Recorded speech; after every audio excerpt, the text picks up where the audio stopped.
So hello everyone and welcome to bus. So जैसे कि आपने पिछली वीडियोस में देखा कि यहाँ पर हमने एक सिंपल स्टैटिक साइट को डिप्लॉय किया था हमारे फर्स्ट सर्वर के ऊपर। सो उसके अंदर हमने एक स्विच किया था डायरेक्टली यहाँ पर कंसोल के अंदर गूगल क्लाउड के, एंड उसके बाद हमने सिंपल जो स्टैटिक साइट था उसे डिप्लॉय कर दिया था यूजिंग द Nginx। तो आज की वीडियो में हम एक फिर से एक सर्वर लॉन्च करने वाले या फिर वर्चुअल मशीन से यहाँ पर लॉन्च करने वाले, but in the different way. So पिछली बार हमने यहाँ पर डायरेक्ट एसएच यूज़ किया था कंसोल के अंदर, बट इस टाइम हम आज हमारे कस्टम कीज़ को यहाँ पर अपलोड करेंगे और हमारे जो लोकल टर्मिनल्स हैं हम उसे डायरेक्टली एक्सेस करेंगे। तो वो कैसे करना है तो चलिए जानते हैं, और उसी के साथ साथ हम वर्चुअल मशीन्स के और एडवांस ऑप्शंस के बारे में भी देखेंगे। तो चलिए स्टार्ट करते हैं। एंड मेजरली यहाँ पर बहुत सारे लोग यहाँ पर फैमिलियर हो गए इस डैशबोर्ड के ऊपर, जो कि हमारा वर्चुअल मशीन का डैशबोर्ड है। तो यहाँ पर आपको ऑप्शन मिल जाएगा क्रिएट इंस्टेंस का, तो यहाँ पर हम करेंगे क्रिएट इंस्टेंस। सो उसके बाद हम कुछ इस तरह के पेज के ऊपर आ जाएंगे, एंड अगेन आपको पता ही होगा तो यहाँ पर हम नाम दे देंगे हमारे इंस्टेंस को, जो कि रहेगा custom SH machine something. And यहाँ पर हम अपना रीजन एंड उसके बाद हम जोन सिलेक्ट कर सकते हैं। So by default US central 1A रख देते हैं हम। एंड उसके बाद हमारी जो मशीन, तो यहाँ पर हम मशीन्स के अंदर जाएंगे E2 मीडियम से लेके हम इतना हाई हमको चाहिए नहीं, तो हम चूज़ करेंगे E2 माइक्रो को। एंड उसके बाद आपको यहाँ पर ऑप्शंस देखने को मिलेगा कॉन्फिडेंशियल वीएम सर्विस एंड उसके बाद डिप्लॉय कंटेनर। तो हम यहाँ पर कुछ नहीं चेंज करेंगे। तो उसके बाद आपको यहाँ पर एक ऑप्शन मिलता है बूट डिस्क का। सो आपको पता ही होगा कि यहाँ पर आपने जो इमेज रहेगी आप उसे चूज़ कर सकते हो। सो यहाँ पर हम करेंगे इसे चेंज, एंड उसके बाद आपको यहाँ पर ऑप्शन को इसको यहाँ से आपको ऑप्शन चूज़ करना है उबंटू। एंड उसके बाद आपको दो ऑप्शंस मिलेंगे जैसे कि वर्जन्स एंड उसके बाद बूट डिस्क टाइप, तो हम इसे बाय डिफ़ॉल्ट ही रखेंगे। एंड अगेन उसके बाद आपको अगेन बहुत सारे ऑप्शंस मिलते हैं। सो अगर आप यहाँ पर ध्यान से देखोगे तो यहाँ पर एक ऑप्शन है डिलीशन रूल। तो यहाँ पर कि व्हेन डिलीटिंग इंस्टेंस, सो उसके बाद आपको दो ऑप्शंस मिले कीप बूट डिस्क और या फिर डिलीट बूट डिस्क। सो इसका क्या मतलब है, तो देखो अगर आप कोई भी इंस्टेंस को डिलीट करते हो तो उसके बाद आपके पास दो ऑप्शंस है।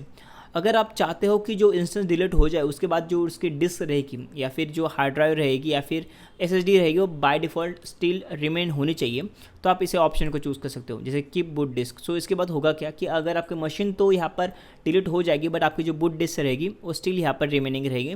बट मेजरली यहाँ पर मैं आपको प्रेफर नहीं करता हूँ, तो आपको यहाँ पर बाय डिफ़ॉल्ट ऑप्शन ही रखना देना चाहिए, तो डिलीट बूट डिस्क।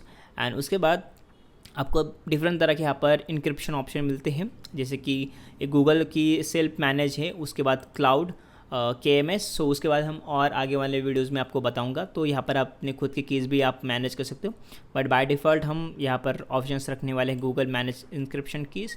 एंड उसके बाद स्नैपशॉट। सो स्नैपशॉट्स के बारे में हम आगे बात करेंगे।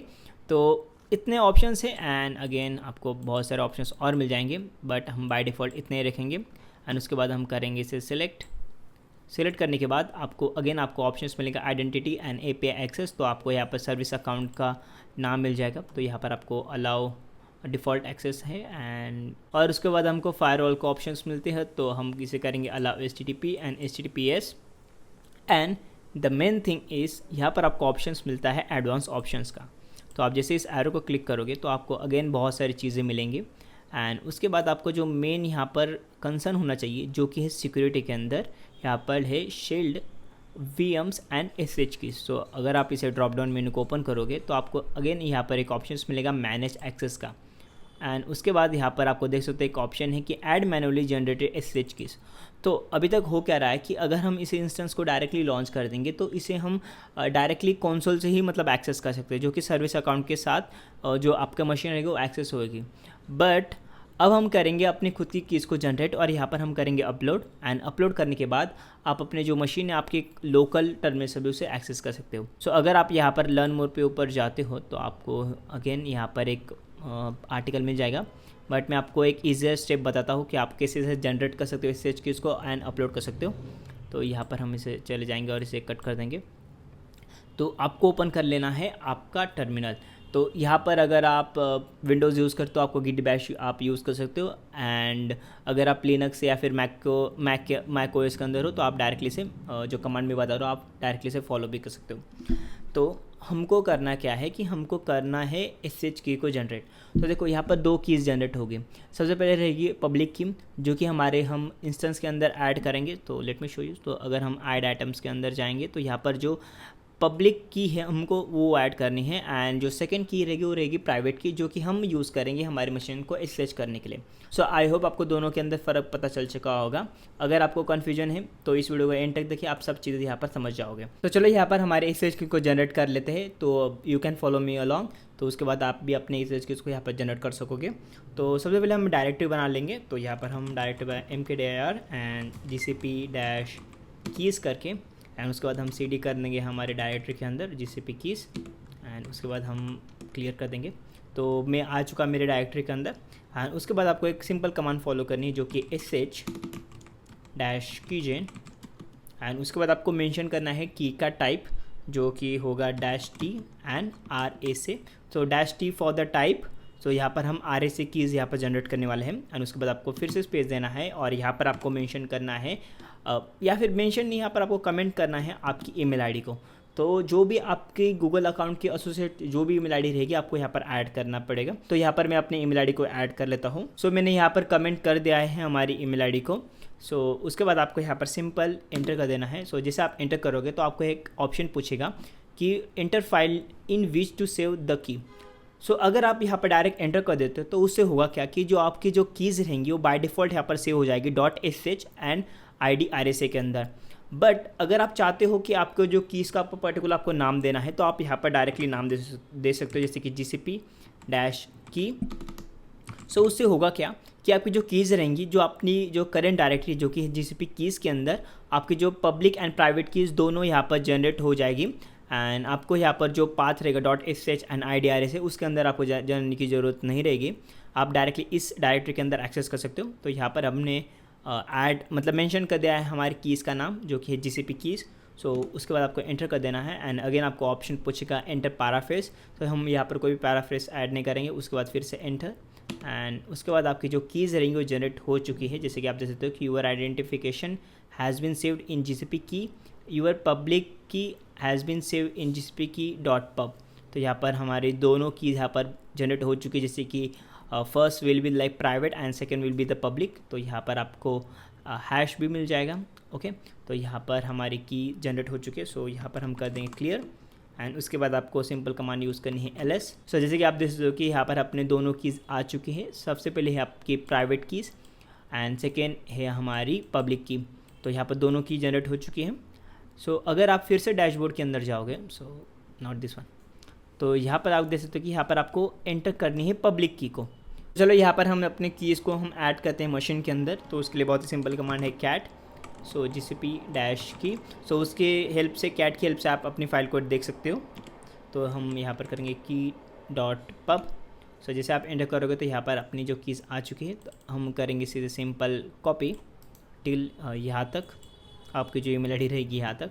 तो कॉपी हो जाने के बाद हम फिर से चले जाएंगे मशीन के अंदर, और यहाँ पर हम कर देंगे अपलोड। एंड अगेन उसके बाद आपको डिफरेंट ऑप्शन मिलते हैं, जैसे management and sole tenancy, but उसके बारे में हम बाद में बात करेंगे। और फिलहाल के लिए हम करेंगे क्रिएट के ऊपर क्लिक, एंड आप उसके बाद आपकी जो मशीन रहेगी वो क्रिएट होना स्टार्ट हो जाएगी with the custom SH keys. चलो यहाँ पर हमारी मशीन रनिंग स्टेट के अंदर आ गई है, एंड उसे हम एक्सेस करेंगे। बट यहाँ पर थोड़ा सा चेंज होने वाला है, तो उसके बारे में मैं आगे बताता हूँ। तो अगेन आपको चले जाना है टर्मिनल के अंदर। So this is our terminal, and again उसके बाद जैसे कि आप देख सकते हो कि ये हमारी प्राइवेट है और दिस इज़ आवर पब्लिक की। तो चलो एसएच करते हैं। तो एसएच एंड उसके बाद -i, जो कि हम यूज़ करने वाले हमारी प्राइवेट की को। तो उसके लिए हम इसे यहाँ पर मेंशन कर देंगे -i एंड देन हमारी प्राइवेट की।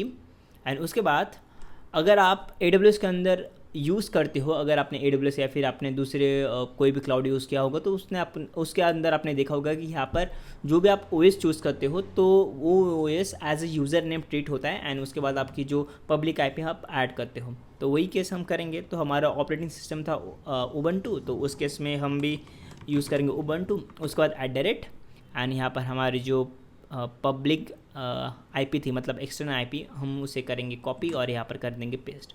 सो उसके बाद जैसे आप यहाँ पर एंटर करोगे तो आपको फिंगरप्रिंट पूछेगा। जैसे आप एस करोगे तो आपको यहाँ पर ऑप्शन मिलेगा परमिशन डिनाइड पब्लिक की।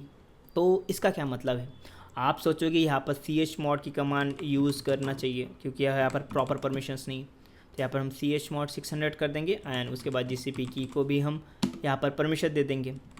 तो चलो फिर से हम ट्राई करके देखते हैं एंड अगेन आप फिर से ट्राई करोगे। सो यहाँ पर आपको फिर से ऑप्शन आ जाएगा Ubuntu एंड @ आपके IP का नाम, मतलब आपकी IP and permission denied public की। सो इसका क्या मतलब है, तो देखो गूगल क्लाउड के अंदर जब भी आप यहाँ पर कोई भी मशीन लॉन्च करते हो तो होता क्या है कि आपकी जो मशीन है वो बाय डिफ़ॉल्ट एक सेकंड यूज़र को असाइन होती है एंड उसके बाद ही आपकी जो मशीन आप उसे एक्सेस कर सकते हो।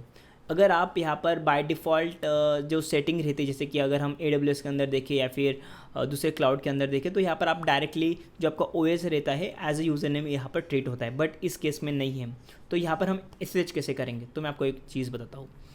तो यहाँ पर हम चले जाएंगे आपकी मशीन्स के अंदर, तो यहाँ पर हम इसे करेंगे select, not the select, okay.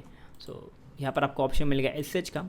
सो जैसे आप यहाँ पर SSH करोगे and again SSH in browser, तो यहाँ पर कुछ सेकेंड का टाइम लेगा। ऑथराइज कर देंगे हमारी मशीन को एंड अगेन अगर आप ध्यान से देखोगे तो यहाँ पर यूज़र नेम है DevOpsBurst @ आपकी मशीन का नाम। तो बाय डिफ़ॉल्ट गूगल यही करता है कि आपका जो यूज़र नेम रहेगा वो कुछ भी हो सकता है। तो आप एक बार आपने मशीन लॉन्च कर दी, उसके बाद आप SSH कर लीजिए डायरेक्टली यहाँ पर ब्राउज़र के अंदर और उसके बाद आपको यहाँ पर आपका यूज़र नेम पता चल जाएगा। एंड अगेन अगर मैं यहाँ से करूँगा sudo मतलब switch user sudo su and उसके बाद Ubuntu, तो मैं यहाँ पर Ubuntu के अंदर आ चुका हूँ। एंड अगेन अगर आप यहाँ पर ls करोगे या फिर pwd करोगे तो यहाँ पर मैं होम एंड उसके बाद जो डायरेक्टरी है DevOpsBurst के अंदर हूँ, मतलब विच मीन्स कि यहाँ पर गूगल ने यहाँ पर और एक यूज़र को यहाँ पर जनरेट किया है एंड यहाँ पर बाय डिफ़ॉल्ट उसे रखा है लॉगिन के टाइम के ऊपर।